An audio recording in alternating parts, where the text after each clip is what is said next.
What is more important in our lives than how we feel? Is there really anything more significant or valuable in our lives than our feelings? Hi, welcome back to my channel, Feel the Light. Today's topic is a most intricate, complicated, but insightful one: our emotions.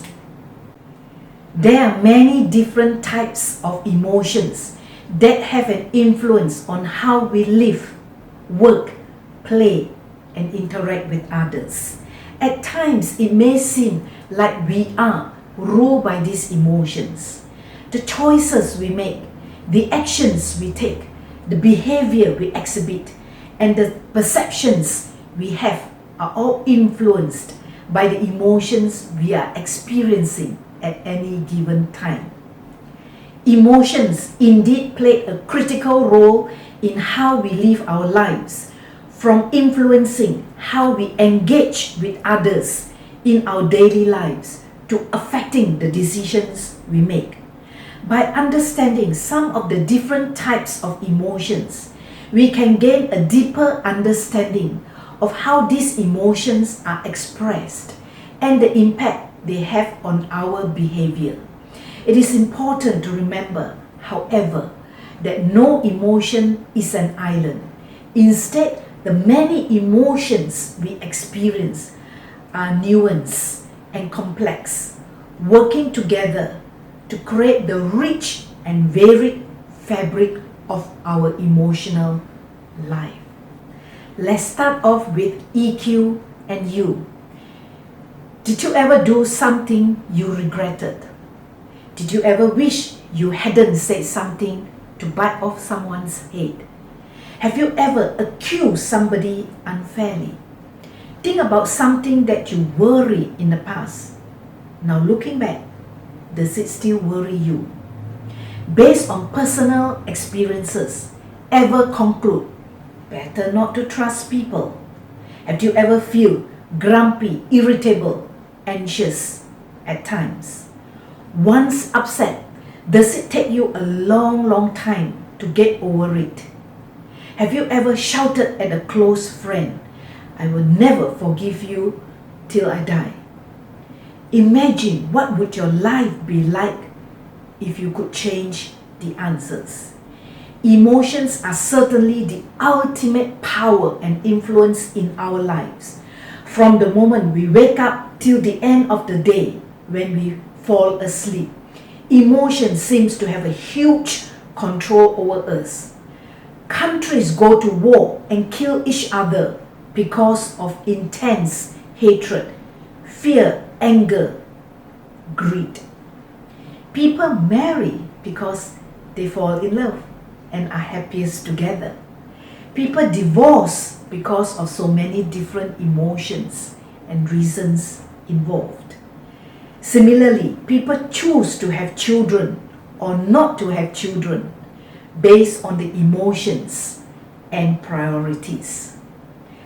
A loving, happy, peaceful person exudes health, vitality, radiance, and vigor. Imagine a person who harbors deep hatred, anger, unforgiveness, grief for years and years. What are these negative emotions doing to this person's health and well-being and mental stability? The history of our world and the history of our lives are in our emotions. All of us are always praying for a world full of love, joy, peace, and abundance.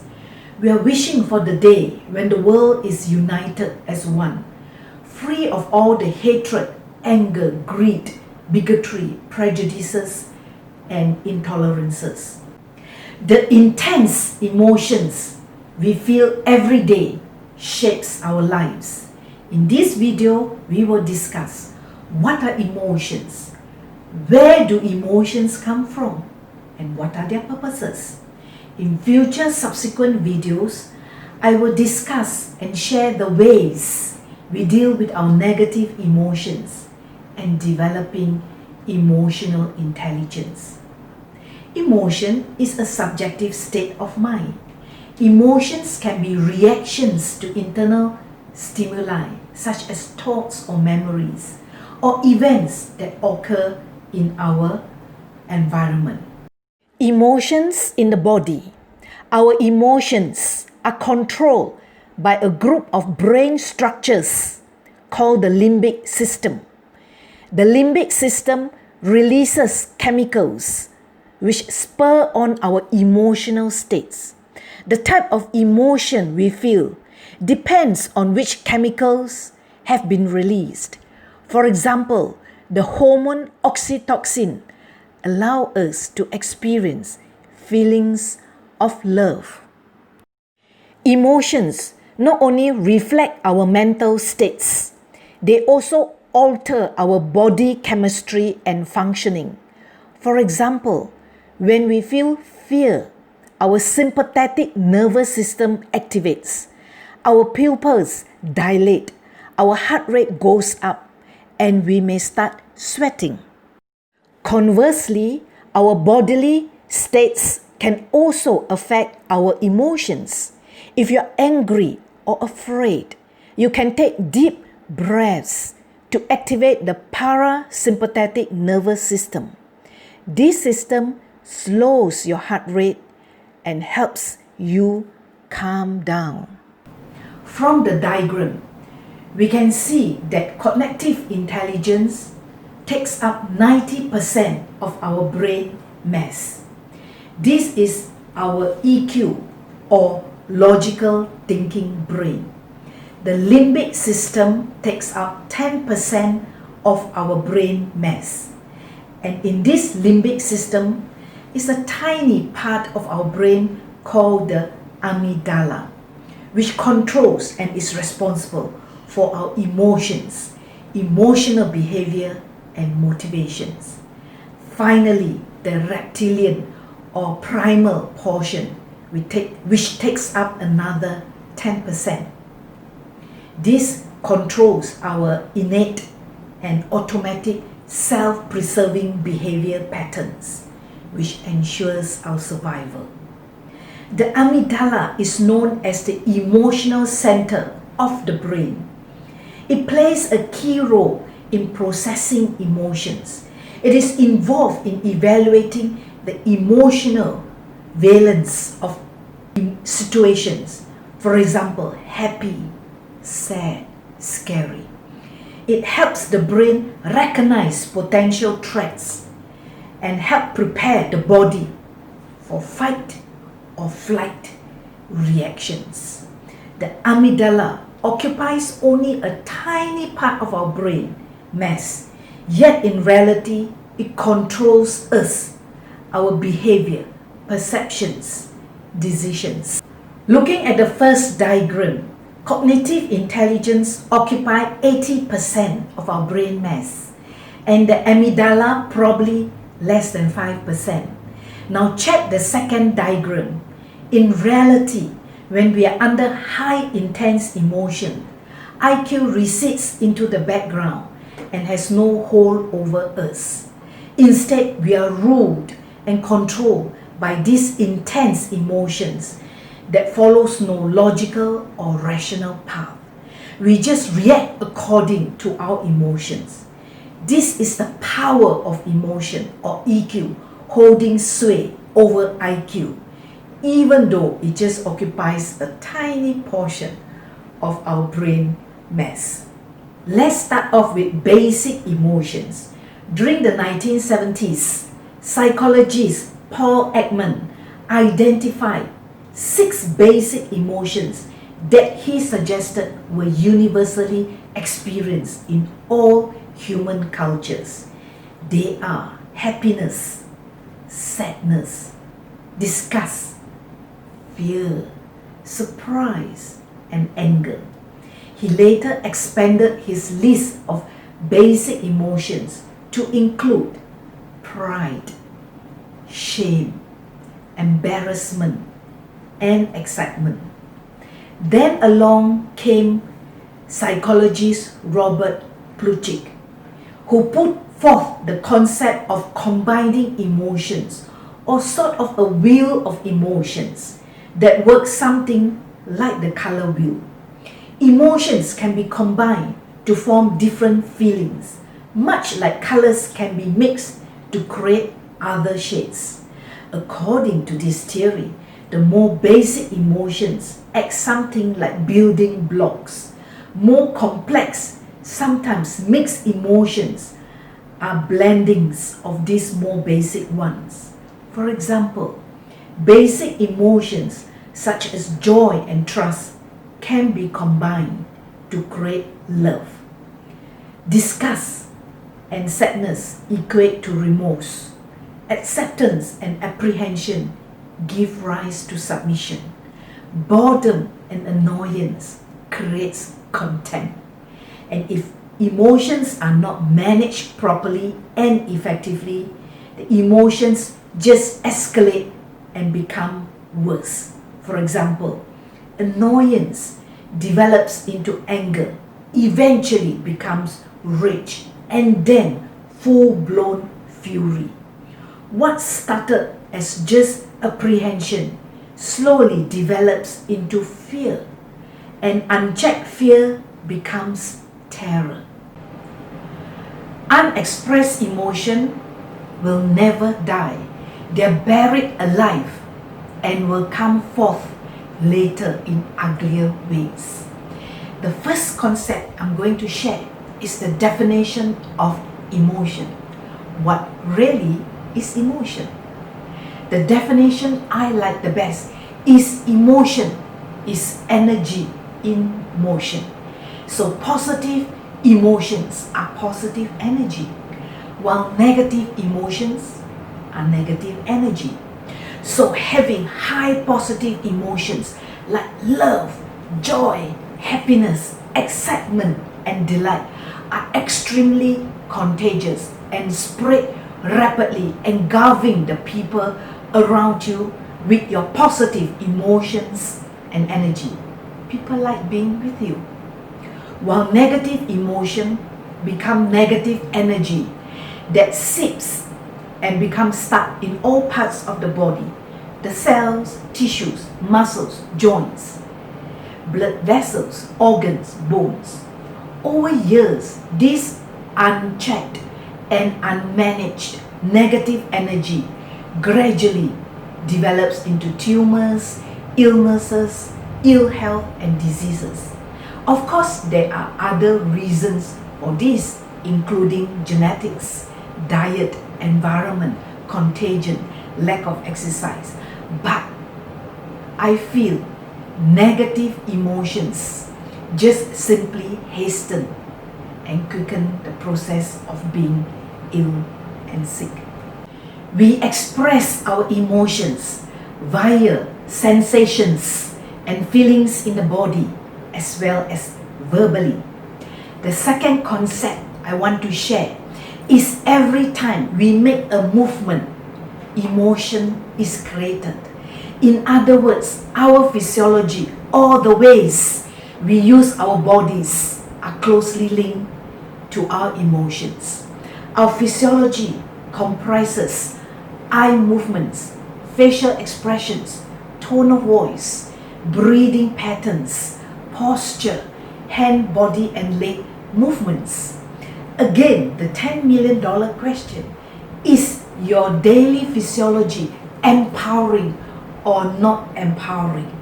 Physiology is very, very important to me, and I will cover it in greater details in future videos. So remember to subscribe so you can receive future notifications.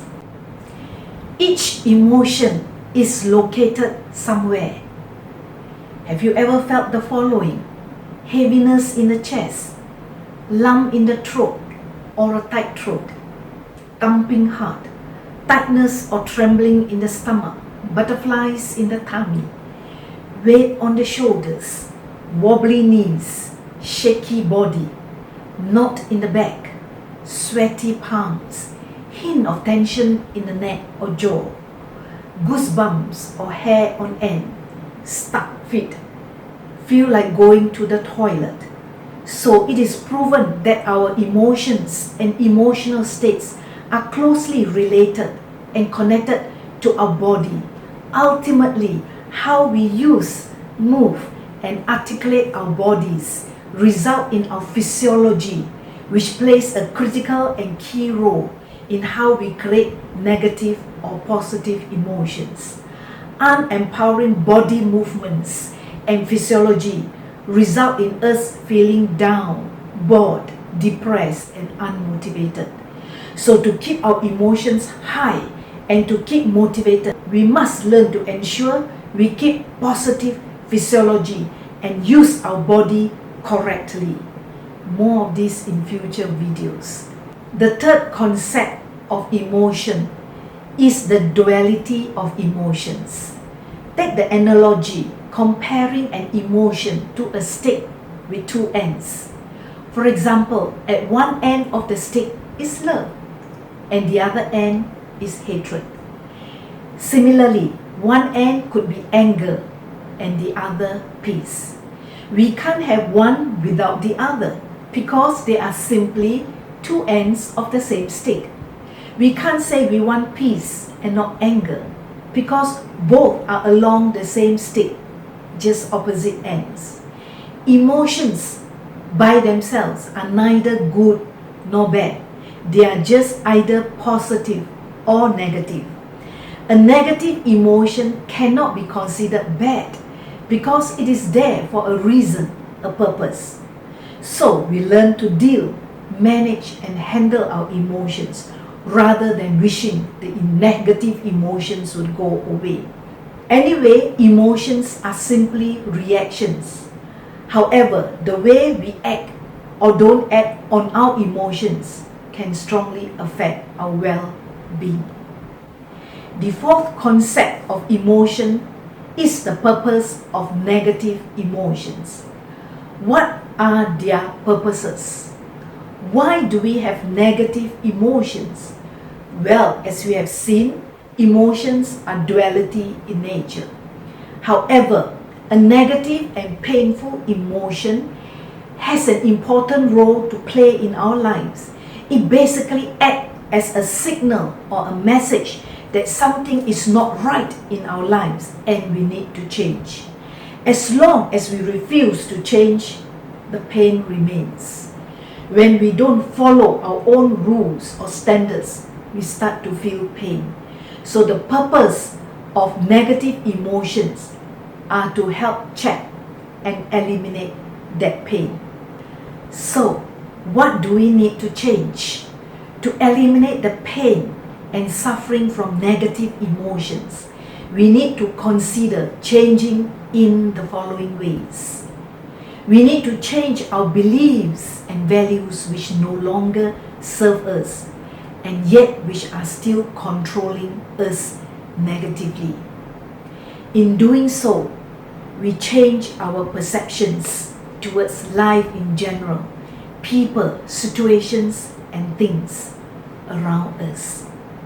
We need to change the meaning we give to life. Or in other words, we need to reframe. We need to change our focus to what we want and not what we don't want. Because whatever we focus on grows and expands. We need to change our physiology or the ways we use our bodies, whether positively or negatively. We need to change behavior and behavioral patterns. We need to change the way we communicate, our communication patterns, the language and words we use on a daily basis. We finally can need to change the procedure, process or approach towards life, situations or things. These changes are always in regards to ourselves, to others, and all the environment and surroundings around us.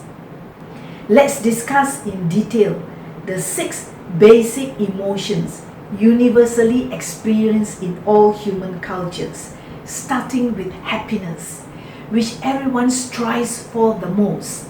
It is defined as a pleasant emotional state characterized by feelings of contentment, joy, gratification, satisfaction, well-being. Happiness has been linked to a variety of outcomes, including increased longevity and increased marital satisfaction. Conversely, unhappiness has been linked to a variety of poor health outcomes. Stress, anxiety, depression, loneliness, for examples, had been linked to things such as lowered immunity, increased inflammation, decreased life expectancy. The facial expressions, smiling, body language, relaxed stance, tone of voice, upbeat, pleasant way of speaking. This is the physiology of happiness. The next is sadness, often defined as a transient emotional state characterized by feelings of disappointment, grief, hopelessness, disinterest, dampened mood. Like other emotions, sadness is something that all people experience from time to time. In some cases, people can experience prolonged and severe periods of sadness that can turn into depression. The type and severity of sadness can vary depending upon the root cause, and how people cope with such feelings can also differ.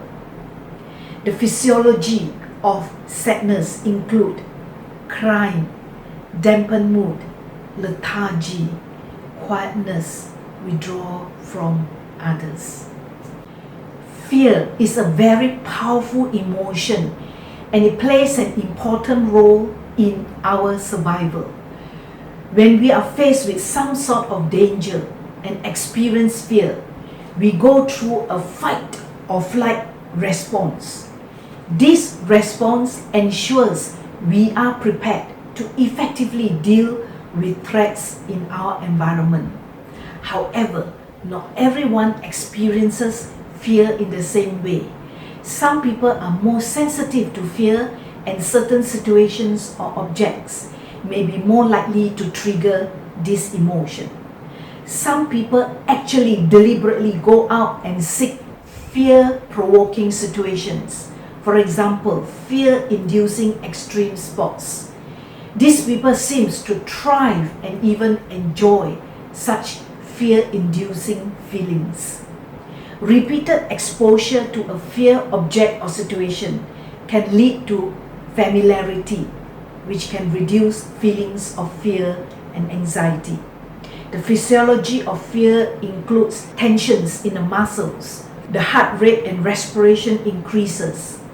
The mind is more alert, priming your body to either run from the danger or stand and fight. Anger is another powerful emotion characterized by feelings of hostility, agitation, frustration, and antagonism towards others. Like fear, anger can play a part in your body's fight or flight response. While anger is seen as a negative emotion, sometimes it is a good thing. Anger is constructive sometimes in helping to clarify your needs in a relationship. Anger can also motivate you to take action and find solutions to things that are bothering you.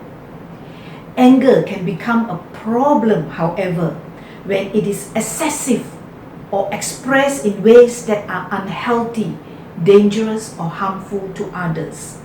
Uncontrolled anger can quickly turn to aggression, abuse, or violence. Unchecked anger is difficult to make rational decisions and can even have an impact on your physical health. Anger has been linked to coronary heart diseases and diabetes. It has also been linked to behaviors that pose health risks, such as aggressive driving, alcohol consumption, and smoking excessively. The physiology of anger includes the following: facial expressions, frowning or glaring; body language, strong stance or turning away; tone of voice, speaking gruffly or yelling; physiological response, sweating and turning red; aggressive behavior, hitting, kicking, throwing objects. The emotion surprise is characterized by a physiological startle response following something unexpected. Surprise can be positive, negative, or neutral. An unpleasant surprise, for example, might involve someone jumping out from behind a tree and scaring you as you walk towards your car at night. A pleasant surprise would be arriving home to find that your closest friends have gathered to celebrate your birthday. Surprise can trigger also the fight or flight response. When startled, people may experience a burst of adrenaline that helps prepare the body to either fight or flight. Surprise can have important effects on human behaviors. For example, research has shown that people tend to disproportionately notice surprising events. Facial expressions such as raising the brows, widening the eyes, and opening the mouth. The physical response such as jumping back, or verbal reaction such as yelling, screaming, or gasping. Finally, disgust, which can be displayed in a number of ways, including a sense of revulsion, can originate from a number of things, including an unpleasant taste, sight, or smell. Researchers believe that this emotion evolved as a reaction to foods that might be harmful or fatal. When people smell or taste foods that have gone bad, for example, disgust is a typical reaction. Poor hygiene, infection, blood, rot, and death can also trigger a disgust response. This may be the body's way of avoiding things that may carry transmittable diseases. People can also experience moral disgust when they observe others engaging in behaviors that they find distasteful, immoral, or evil. The physiology involved in disgust include the following: body language, turning away from the object of disgust; physical reactions such as vomiting or retching; facial expressions such as wrinkling the nose or curling the upper lip. It's wise to remember, never make a promise when you are happy, never reply when you are angry, and never make a decision when you are upset. I am in control of my feelings and emotions. I choose those feelings and emotions that make me feel empowered, awesome, wonderful, and on top of the world. Hope this insightful video has untangled some of the myths about emotions. But this is a very wide topic, so I will see you in future videos where I will dwell and go deeper into this intriguing and interesting topic. Do like, comment, and subscribe below. Till then, take care and stay healthy always.